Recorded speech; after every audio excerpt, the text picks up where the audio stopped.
Robin Fischer de Colibri. Bonjour. La présentation a pour but de vous montrer le résultat opérationnel de travaux qui ont été engagés pendant 1 an et demi par Colibri, par Amazon, par l'ADEME, par l'AFNOR, par nous-mêmes, pour faciliter la prise en compte de la réalité des émissions de gaz à effet de serre du e-commerce, notamment sur chacun des maillons. Alors, pour mémoire, qui était Cablou?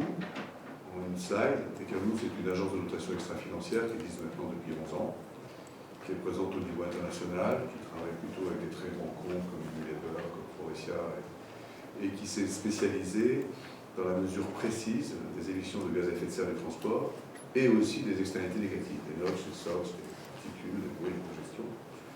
Agence de notation extra-financière parce que soutenue par une forte gouvernance, un conseil scientifique de 14 professeurs et chercheurs, qui viennent aussi bien de Polytechnique Lausanne que de Polytechnique Turin, que de l'École des Mines, que de Anvers, de Karlsruhe, donc un panel européen de scientifiques qui challenge en permanence nos travaux.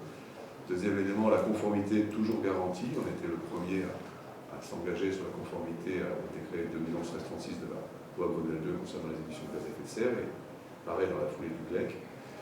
Et puis une gouvernance aussi qui en appelle aux professionnels. On a 48 personnes dans notre conseil d'orientation qui orientent nos travaux, des chargeurs, des transporteurs, des commissaires.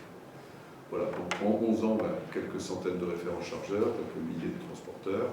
C'est évidemment pas assez par rapport aux ambitions qui étaient nôtres il y a 10 ans, mais ça continue à grandir et nous en sommes assez satisfaits. Maintenant, je laisse la parole à Robin, qui nous présente Colibri. Colibri, donc il y a 3 filières ou 3 flux d'activité. Le premier qui est la livraison de colis à domicile, en France hexagonale, en délai J+1, J+2. Deuxième réseau qui est celui de Colibri Store, qui est la livraison en point de collecte, donc en relais, en délai J+2, et une filière à l'international qui a démarré en Belgique depuis peu avec une spécialisation de livraison en J+1. Quelques chiffres sur colis privé. Nous avons 4 hubs en France hexagonale, 21 agences avec des machines de tri, 89 agences locales. Pour livrer les colis, nous avons autour de 3300 livreurs, dont à peu près 30% sont des salariés au sein du groupe. Nous visons un réseau d'à peu près 4000 points de collecte d'ici la fin de T2 de cette année. Un portefeuille client composé d'à peu près 200 grands comptes, un chiffre d'affaires d'à peu près 230 millions sur l'année dernière et 63 millions de colis qui ont été distribués sur l'année 2020. Et au passage, on voit que l'effet Covid sur le secteur en général, y compris sur le privé, a eu plutôt un impact à la hausse qu'à la baisse, parce qu'on était en augmentation d'à peu près 40% par rapport à 2019. En termes de qualité de livraison, on est outillé de la licence postale qui nous permet d'une part d'avoir les passes Vigic et d'autre part d'avoir les clés d'accès aux boîtes aux lettres, ce qui nous permet d'une part d'opérer une livraison à la hauteur de 65% directement en boîte aux lettres, sans devoir dépendre de la disponibilité du destinataire, sans avoir besoin de contacter, et d'autre part qui nous permet un taux de livraison au premier passage, c'est-à-dire y compris avec le contact client, de 95%. En termes de performance, quelques comparatifs avec certains de nos concurrents, juste pour montrer que quand on annonce du J1 ou du J2, on tient effectivement les délais et ces études sont opérées par un tiers de confiance qui permet de garantir l'authenticité des résultats que je vous communique.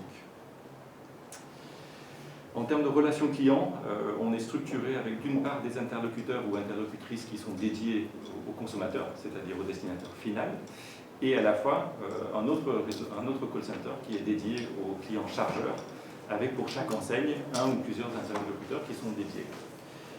Lors de la période d'onboarding ou de démarrage que nous avons avec les clients chargeurs, on a une période de nursing qui tourne autour de 6 à 8 semaines, histoire d'opérer les calages nécessaires entre les attentes et les modes de fonctionnement de part et d'autre.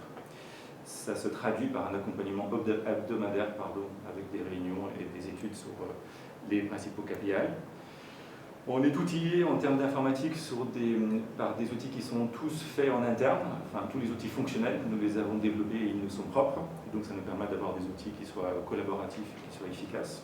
Et ça permet aussi, lorsqu'il le faut, de répondre à des demandes qui pourraient être spécifiques à telle solution ou à tel client charge. Merci Robin. Alors, pour revenir au sujet qui nous occupe aujourd'hui, cette présentation de cet AFNOR Spec, donc chinois, X43072. C'est un document technique, c'est un document de référence, c'est un document qui est disponible. Alors pourquoi s'est-on mis autour de la table il y a presque 2 ans maintenant autour de ça? Principalement, motivation numéro 1, vous le savez tous, vous êtes des professionnels, il y a à boire et à manger dans les méthodes de calcul, non pas sur le texte fondateur, le décret 1336 ou le référentiel GLEC, mais sur la qualité des données qu'on va mettre dans la machine. Aujourd'hui, une opération notamment de e-commerce, c'est 4, 5, 6 segments. Aujourd'hui, on ne peut pas se contenter de dire qu'un colis est parti de A pour aller à B. Il faut savoir ce qui s'est passé à toutes ces étapes, à quel type de véhicule, à quel type d'énergie. Et ensuite, deuxième problématique qui est apparue depuis 2-3 ans, des chartes, des contraintes, des labels qui partent dans tous les sens et qui perdent et le consommateur, et le transporteur, et le donneur. Donc l'objectif, c'était certainement pas de refaire la loi, c'était certainement pas de refaire la méthode, c'était simplement d'écrire un référentiel d'échange de data qualitatif et quantitatif entre le donneur d'ordre et le prestataire et son donneur d'ordre, de manière à ce que chacun soit valorisé, le prestataire de transport quand il fait des efforts pour avoir des bons véhicules bien chargés, bien conduits, des bonnes énergies, et le chargeur vis-à-vis de son consommateur, vis-à-vis de son image de marque, pour qu'il ait la réalité d'un calcul des émissions, et pas simplement pour se faire plaisir, pour du greenwashing, mais surtout pour déterminer ce qu'on appelle les points chauds. Donc notre objectif, c'était d'avoir mis autour de la table, en premier lieu l'ADEME comme conseil essentiel pour nous assurer qu'on respectait bien tout ce qui était la terminologie du décret, et puis ensuite des vrais professionnels. On ne peut pas contester qu'Amazon soit un grand professionnel, que Colis en soit un deuxième, et que modestement Tekabou aussi. On a fonctionné de façon très itérative et très pragmatique, très expérimentale, beaucoup de réunions. On est parti sur une feuille blanche, donc ce n'était pas simple d'imaginer comment nous allions arriver à tenir la promesse faite et à Colis Privé et à Amazon et aux consommateurs d'un poids de carbone par colis, et surtout pour les donneurs d'ordre d'une chaîne de transport clairement identifiée pour y trouver les chemins de progrès. Donc il va y avoir un certain nombre de slides qui sont assez riches, que je ne vais pas lire, c'est simplement pour vous donner un petit peu la documentation de mon propos. Bien entendu, cette présentation est entièrement à votre disposition dès que vous m'aurez donné une carte de visite ou elle sera sur le site de Top Transport. L'idée, c'est de permettre à l'ensemble des grands donneurs d'ordre d'être cohérents avec leurs prestataires, avec leurs transporteurs, pour une image claire, nette et précise de la réalité de l'impact environnemental et sociétal du e-commerce. Vous êtes au courant depuis 2 ans, on a des hauts, on a des bas, des commissions sénatoriales, des commissions européennes. Donc on a la prétention et l'ambition de faire en sorte que ça soit lisible enfin pour le consommateur, pour le chargeur et pour le prestataire. Donc le document est épais, le document est riche, il est un petit peu documenté sur tous ces aspects techniques du transporteur, etc. Et surtout, il est riche d'exemples, ce qui permet de voir que c'est quand même pas du tout une invention d'Olébus universitaire, c'est quelque chose qui est très pratico-pratique, et il est enrichi en dernière partie de l'expérience que Ruben commentera pour Colis Privé en fin de parcours, et moi aussi. Le livrable est totalement opérationnel, il ne s'agit pas d'un document pour information, il s'agit d'un document que vous pouvez directement mettre en place dans vos équipes techniques pour définir, comme l'a fait Colis Privé, une modification substantielle, il faut le dire, du système d'information, c'est-à-dire on ne va pas réinventer la roue, on va aller beaucoup plus loin pour connaître la réalité du véhicule, la réalité de son emport capacitaire, la réalité de son taux de chargement, de son taux de trajet à vide, de ses consommations, de ses types d'énergie, de ses types de blinde. On peut aller très très loin avec cette norme. Bien évidemment, nul n'est censé démarrer du coup à 20 sur 20 sur le tableau, donc il est prévu aussi, doucement mais sûrement, des éléments d'appréhension du sujet. Donc le plan est simple, dans une norme, donc qui est concerné, les acteurs, quels sont les éléments de pilotage qu'on va attendre de cette norme, quels sont les calculs réalisables. Je rappelle à ce stade-là que les calculs sont réalisés suivant le référentiel français en France et le référentiel GLEC au niveau européen, et puis pour faciliter l'appréhension par les uns et les autres, le retour d'expérience d'un très grand chargeur, Amazon, d'un très grand transporteur, organisateur de transport Colis Privé, et de l'agence Tekabou pour les aspects méthodologiques et scientifiques. Vous connaissez ce schéma, donc schéma classique du e-commerce, la ramasse, l'inter-hub, et puis la livraison au dernier kilomètre chez le particulier ou dans un point de relais. Donc tout de suite, on voit sur ce schéma que ce n'est pas simple. À tout moment, il y a des variations énormes d'une nuit sur l'autre, on va dire. Donc on travaille de très très près, totalement collé à l'informatique. Il y a ce schéma pour qu'ils vivent d'un point de vue qualitatif et qu'ils vivent d'un point de vue économique, c'est un schéma qui doit être entièrement automatisé. De là l'importance d'avoir une norme extrêmement bien documentée, la FORSPEC, pour y arriver. L'échange d'informations, ça suppose la transparence, ça suppose donc la sécurisation des données, ça suppose la confidentialité des données, ça suppose l'audit des données entre tous. Donc vous allez voir apparaître dans cette nouvelle logique entre le transporteur et son donneur d'ordre cette notion de confiance, de sérénité, mais aussi de confidentialité. On en parlera avec le schéma suivant qui est très clair. On peut avoir un schéma avec cette norme, une norme sans tiers de confiance, c'est-à-dire que c'est l'organisateur de transport qui, pour le compte du chargeur, va remonter l'information des transporteurs, de ses prestataires et de ses propres véhicules, pour les transformer en informations précises pour le donneur d'ordre, le chargeur en l'occurrence. Cet organisateur de transport devra se soumettre à un organisme de vérification, ça peut être Bureau Veritas, ça peut être l'AFNOR, pour effectivement qu'on ne puisse pas mélanger des chèvres et des choux quand on aura les résultats de calcul de ce genre d'opération. La solution qui paraît la plus logique, et évidemment je suis le patron de TKU donc ça m'intéresse, la notion de mise en place d'un tiers de confiance qui lui va garantir d'une part la rigueur des calculs, d'autre part la confidentialité des données, et puis qui va permettre à l'ensemble de l'écosystème autour de cette nouvelle dynamique du e-commerce de partager des leçons. Ne pas oublier que l'idée de cette norme, c'est effectivement de partager des leçons, c'est partager des bonnes pratiques, trouver tous ensemble des moyens d'améliorer la performance globale du transport de marchandises en France. Les indicateurs sont de nature à intéresser un petit peu l'ensemble de l'entreprise qui utilise cette norme. Ce sont des émissions totales de GES. Pourquoi? Vous êtes tous au courant que depuis le 14 juillet 2021, les ETS, le système d'échange de quotas de transport, s'applique au transport de marchandises. Donc il est très très important que vous soyez et les uns et les autres conscients du poids global des émissions de GES de vos opérations de transport à n'importe quel niveau. Il y aura une triple comptabilité dans la taxation carbone. Ça ne va pas concerner que le transporteur ou que l'organisateur ou que le chargeur, tout le monde va y passer. C'est ça les ETS. Les quotas ne sont pas, c'est pas déductible, c'est pas comme la TVA.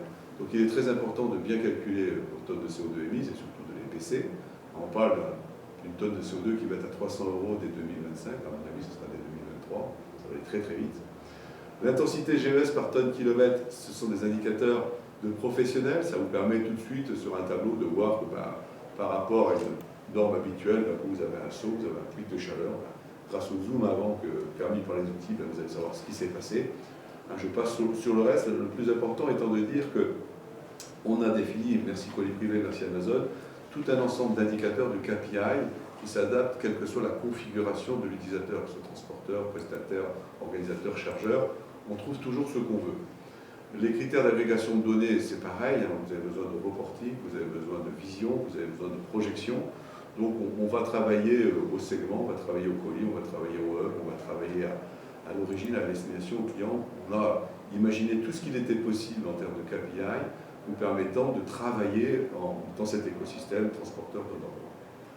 Les critères d'agrégation sont variés, il y en a autant qu'on veut. Ici, je sais pas pourquoi on a mis ce tableau avec des dénominations. C'est-à-dire, ce qu'on voulait expliquer, c'est qu'on n'est pas obligé d'avoir un seul mode de reporting, un seul mode d'analyse concernant les opérations de transport, parce que je pense que le colis privé n'aurait pas les mêmes besoins en Belgique qu'il a en France, qu'il n'aura pas les mêmes besoins à Marseille pour vente privée, qu'il les aura pour la Poste à Toulouse, j'en sais rien. L'idée, c'est toujours pareil, de donner aux gens l'information complète à leur mesure. Les données essentielles, vous les connaissez pour faire des calculs, c'est le poids, c'est la distance, c'est le mode de transport, c'est le type d'énergie. Et on décline un peu sur les colonnes de droite ici. Un élément essentiel qui a pris beaucoup de temps dans la rédaction de cette norme, c'est les définitions. On s'est vraiment arraché la tête pour trouver des définitions compatibles avec le bon usage et la bonne compréhension de toutes les parties. Ensuite, les utilisations de ça, elles sont à foison. On a d'autres paramètres qui interviennent au fur et à mesure de la volonté de finesse des opérateurs, la consommation énergétique, les capacités, les taux de chargement, les distances à vide, le taux de trajet à vide. Vous voyez, par exemple, cette notion de taux de chargement et de distance à vide et de taux de trajet à vide, elle est extrêmement complexe et pourtant extrêmement simple, parce que visuellement, on voit très bien ce qu'il y a dans un camion, on voit très bien quand il est vide, mais informatiquement, on a du mal à être. Donc aujourd'hui, Heureusement, il y a des travaux, il y a des abats qui existent sur les taux de trajet vide qui en France sont de l'ordre de 25%.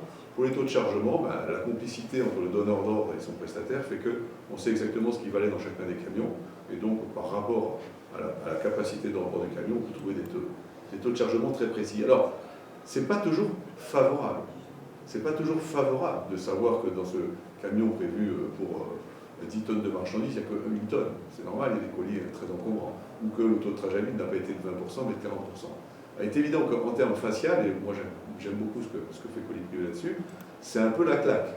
Si on commence à afficher les résultats de cette norme, on est pour l'immédiat tout de suite souvent en rouge par rapport à ce qu'on appellera grosso modo les standards, les moyennes. Bien évidemment, les moyennes, elles font état de 20% de trajet à vide, elles font état de 60% de taux de chargement moyen. Ce n'est pas vrai dans l'expérience. Donc il va falloir que les gens apprennent à dire la vérité, parce que seule la vérité permettra aux gens de faire des progrès. Si aujourd'hui vous vous contentez de faire tous les jours des calculs avec les moyennes, vous n'arrivez pas à grand-chose.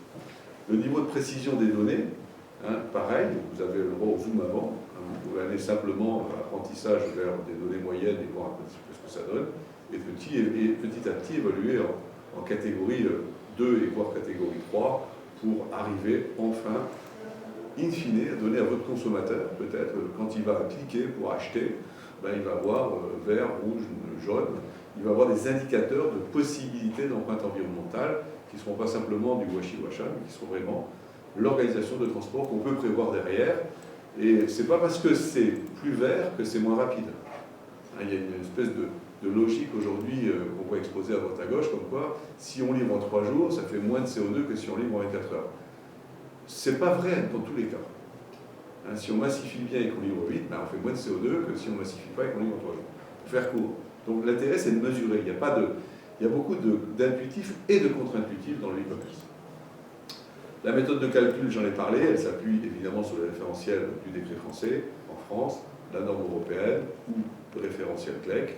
Évidemment, tout ça à l'intérieur de l'ISO 14083 qui est en cours d'écriture et sur lequel l'ADEME nous fait l'honneur de co-rédiger, de nous autoriser à co-rédiger avec elle. Le niveau de précision, c'est bien d'avoir des méthodes de calcul, mais à la fin, vous pouvez viser aussi d'avoir une méthode de calcul qui sera catégorifiée A ou G. Il n'y a pas de honte à être G au début. Mais c'est intéressant de savoir comment on va arriver à A, c'est-à-dire comment on va mesurer de mieux en mieux, élément par élément, l'empreinte environnementale, avec des informations qui sont traçables et traçables. Notre retour d'expérience, ça nous a fait extrêmement plaisir de se lancer dans cette aventure. C'est exactement ce qu'on cherchait depuis le début. Alors, rien depuis 10 ans, on cherchait à obtenir des chargeurs, obtenir des transporteurs, des organisateurs, des informations exactes de distance, de poids, de taux de trajet à vide, d'énergie. Comme c'était inscrit nulle part, mais c'était au bon vouloir de monsieur ou au bon vouloir de madame. Aujourd'hui, ceux qui vont s'engager avec cette norme s'engagent à donner de la bonne information pour progresser tous ensemble. Donc c'était extrêmement intéressant.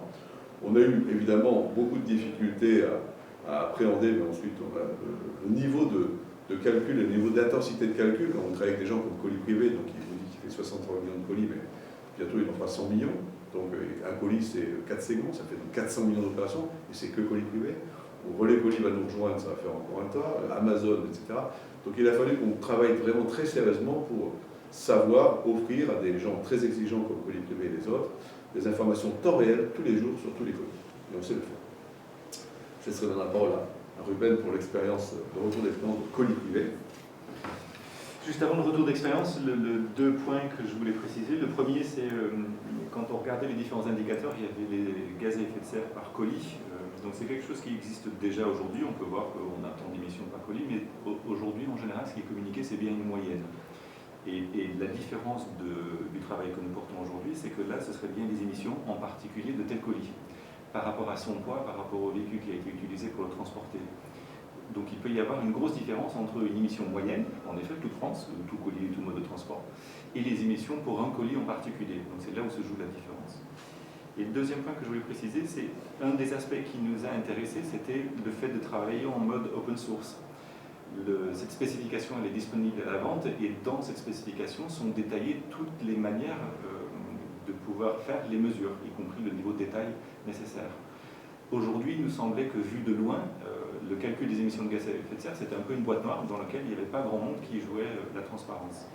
Et ça nous semble être quelque chose d'important, à la fois en termes de comparabilité et à la fois en termes de démarche environnementale plus large, vertueuse, de dire il faut tous, au secteur du transport, qu'on arrive à baisser nos émissions.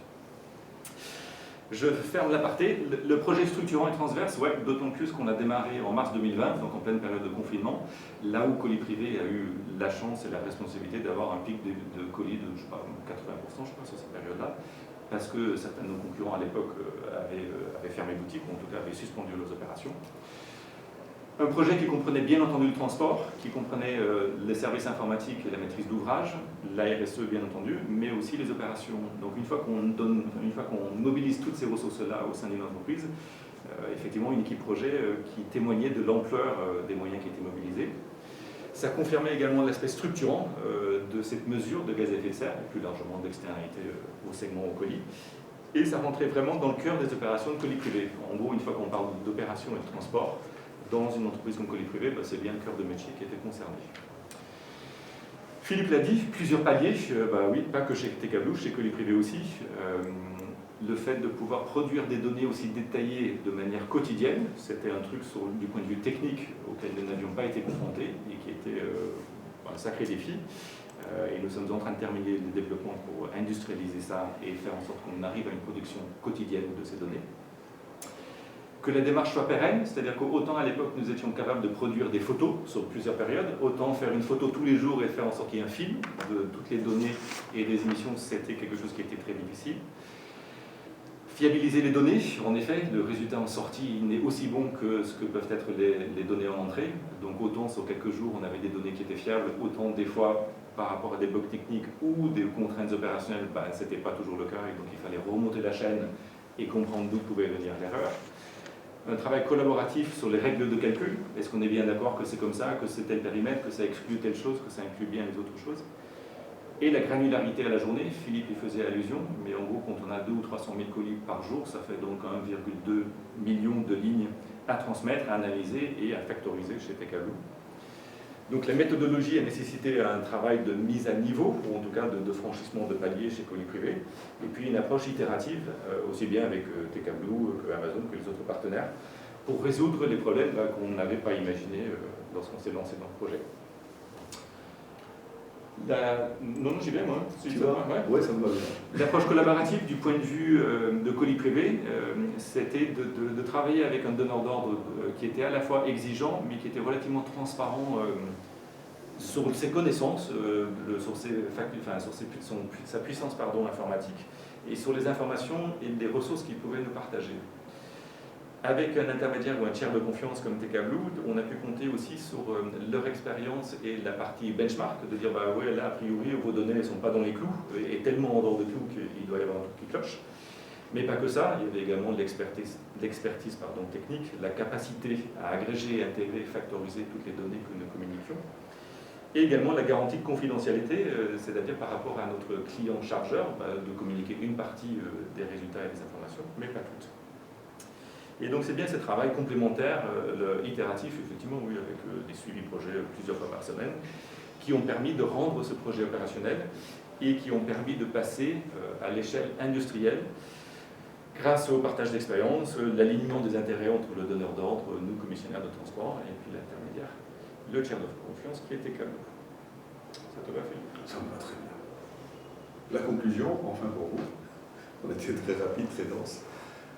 La conclusion, c'est que quand on a une équipe qui parle clair depuis le début, comme Amazon, comme Colis Privé, comme TKBlue, l'ADEME, on est arrivé au résultat, l'appréhension au colis, l'appréhension au trajet, et avec l'objectif partagé de l'excellence opérationnelle, simplement la mesure pour la mesure.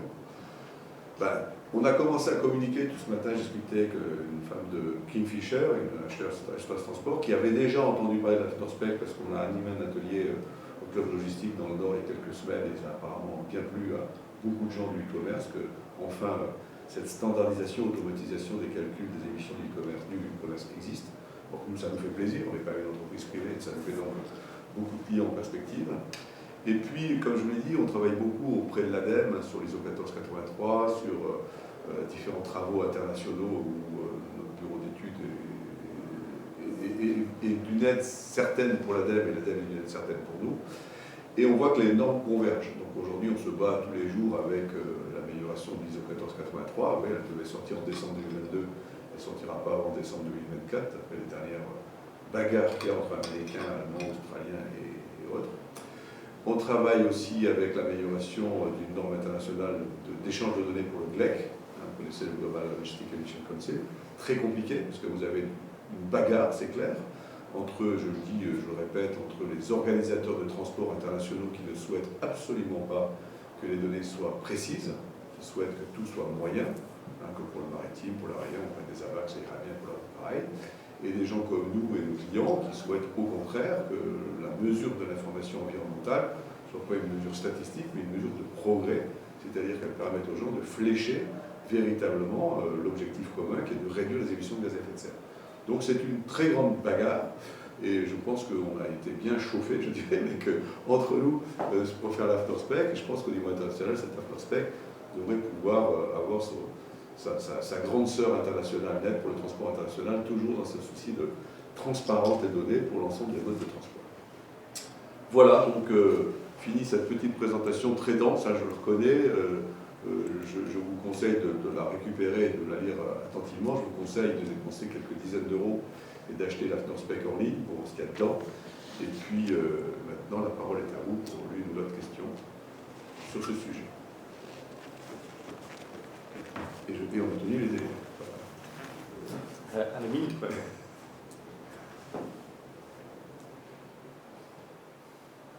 Allez, le premier sujet. Bah, les masques. No question. Allez, on s'externe. Ah, Gérard Perrin. Oui, plutôt pour le transporteur.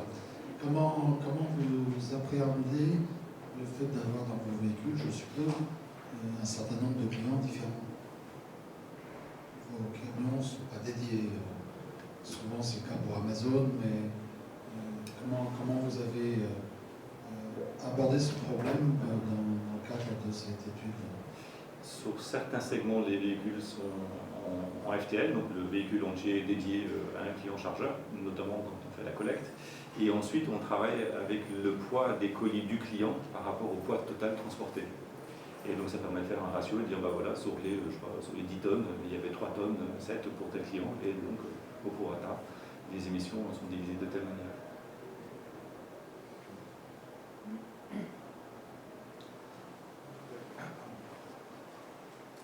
Merci. Je rebondis sur la question de Gérard. C'est-à-dire que sur une livraison de dernier kilomètre, vous êtes capable de mesurer votre 20 tonnes, de les descendre en monocolie de 1 kg, 2 kg, 3 kg pour X destinataire final. Oui, c'est ça. C'est-à-dire que sur le dernier kilomètre, ce n'est pas tellement en termes de tonnes, c'est en termes de centaines de kilos, mais néanmoins au sein de par exemple 200 colis qui sont transportés, on arrive à identifier le nombre de colis pour le client chargeur et donc le poids de chaque colis par rapport au poids total de tous les colis qui ont été emmenés sur cette tournée du dernier kilomètre. Ok, merci.